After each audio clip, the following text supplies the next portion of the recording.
Python is a dynamic programming language. That means, what is the meaning of dynamic programming language? It can understand the types of by itself. That is why it is called as dynamic programming. What I meant is, in other programming languages, you will say int my variable is equal to 10, right? If you do the same thing here, it says syntax error because it won't allow here. The reason why it won't allow here is mm, you have to declare it like this: my var is equal to 10. Okay, now int my var is equal to 10, I did not specify to this. Either it is an integer, either it is a string, either it is a boolean or anything, either it is a float or something like that. It have understood by itself, oh, he is giving me 10, so it's an integer, I will save it like 10. Now I will give my string variable. Now I will say Python is beauty.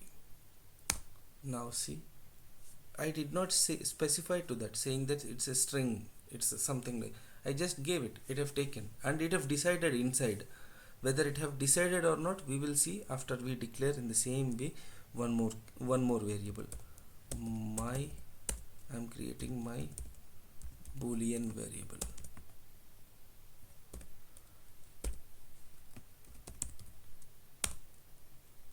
and I'll say my float as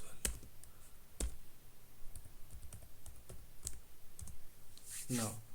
Now let's see how it have saved inside. Now we are seeing from outside, these are the variables. Integer we have taken here, string we have taken here, boolean we have taken here, a float like value. There is one more thing called as complex, we will see that one later. So these are the variable declaration. And if we see from very basic, what is happening in the background? My var is a bucket in the sense it have created a space in the memory. My variable is a space like how we have our room and we will have our things in the room, right? Like that, it's a room. My var is a room. You have to understand, my var is a room. It's a space in the memory where the things, one thing that is available in my var is 10. 10 is a variable that is inside the memory location. The value of 10 is saved in that memory location. My var is the address, I mean, like, my var is the identifier for that address. Now this is called as variable for any programming language. Now let's see how my var has been saved inside. Now to see how my var has been created inside, there is a keyword called as type. In Python there is a keyword called as type. Type is very useful in Python when you are writing program or when you are working with very big huge scripts where it is already written by someone, when you are debugging some others. Why? Because when you don't have int my int is equal to, you don't know what kind of variable the script is getting returned unless you go and check in some points where type of my var. Now when I say type of my var, it says what the meaning itself is very clear. Python is very beautiful language. I will say after this one more thing called as, there is something called as Python gen. What this is, I will say. Okay, now type is nothing but it says what type of person is he. Person means here variables, object. In Python everything is an object. Python is an object oriented scripting language. It is okay. Now I will press enter here. Now let's see what happens. See, it is saying my var is an int. You can see here it belongs to a class called as int. Now in the same way I will check for this as well. I told it's a string, right? Now let's type here. It is saying it belongs to a type called a string. Here we did not declare it. In the same way we will check for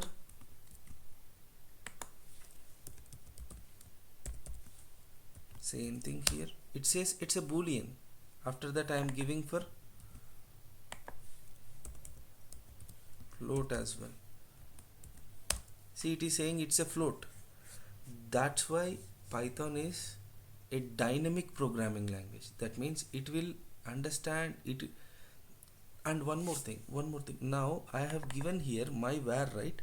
Now I can assign this one to a different thing as well. I am assigning to this my script.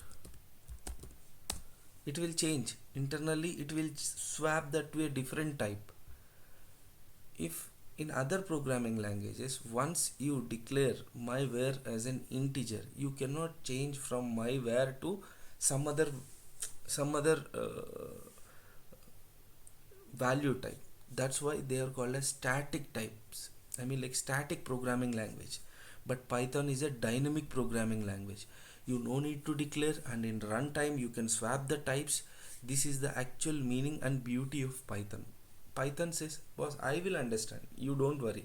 You just think what you have to do. You just do it.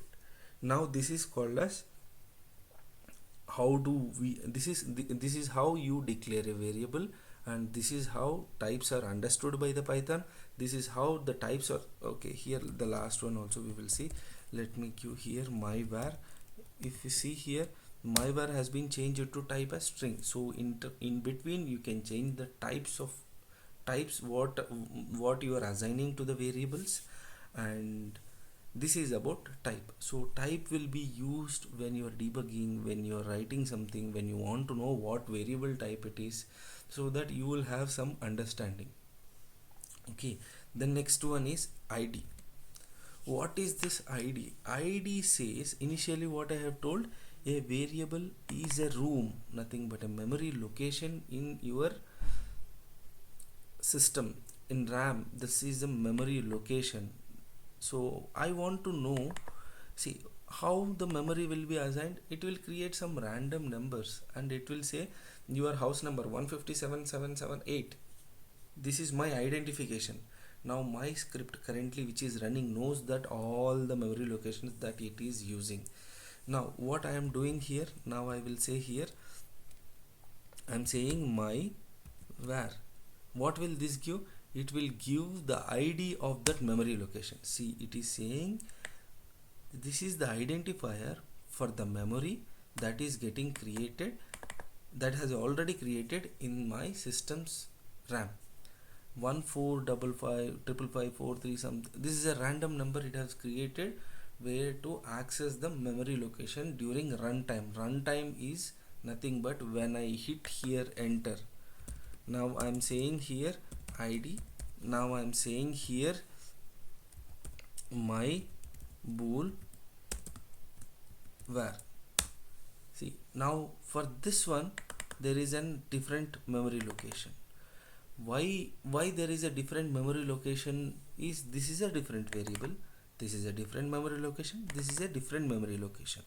So what is the use of we doing this one? id, same as I have told, when you are working with big scripts, when you want to know either the instance that has got created from a method or anywhere, you have to check either that is the same instance or a different instance, or is it the same variable, same value. To check these things, id will help you a lot. That's why you should never ignore some of the useful things in Python. There, one is type, other one is id. Now let's see some other thing, one more thing that is important one, called as dir. It is asking, give me the object to whom I have to do the dir. Okay, now I am giving, let me give, okay, string only, my string var. This is this variable. What I have given is this variable. I am asking, hey, show me what is there in, no, if I hit that you will understand. See, it is, I have told, show me what is there in my string var. What I have told initially, my string var is a type of string. Class type is string. Now what and all it is showing here, right? these are the methods, those belongs to the string. String is a class. Now your value is assigned to an instance of a class. Now we are saying dir my string var. When we say dir my string var, it have told in simple words to say, boss, you can use all the methods that I am displaying here. Leave about this underscore underscore, they are called as dunder methods. We will see that later. Now for now you can see here, these are the methods we can apply on this one directly. It is saying, boss, these are the methods you can use on me, and dir is saying I am opening everything of this object. Basically what dir will do, it will dissect the object and it will show to you. It opens the object and it will show to you. Now it is showing to me that only. It have opened the object and it is saying, hey boss, you have all these things inside, use them, whatever you want you do it. It is saying. Now let's, for your understanding, let's show one thing. Now what I am doing, I am saying count. See, it is showing to me count. Where this method is here. See, when I give here dot, okay, see, all these methods are coming from here. Count is there, encode is there, ends with is there, expand tab, all these things. So when you don't have IntelliSense, leave about IntelliSense, but you want to know it's a different object, you are not getting IntelliSense. Now how will you find what methods are there inside, what is there, how will I do that? All these things you can use using dir. Dir will show to you anything that is available inside it. So you can put it in your code in between wherever you want, and you can just say dir, it will print all the things so that you will know what and all methods are there inside this. Now count is there. Let's try something with the count, whether it will work or not. Let me see. No, let's not take this one. Let's take a simpler one. Lower. See, I'm just giving here lower. What happened? Whatever that p is here, right? It has become c lower. It has become lower. This method is coming from here. So what is the use of dir? Dir will say that I will open the object to you and I will show everything to you. You can use all the methods what and all were available inside. That is the use of dir. So till now what we have seen, type, comma id, comma dir. Now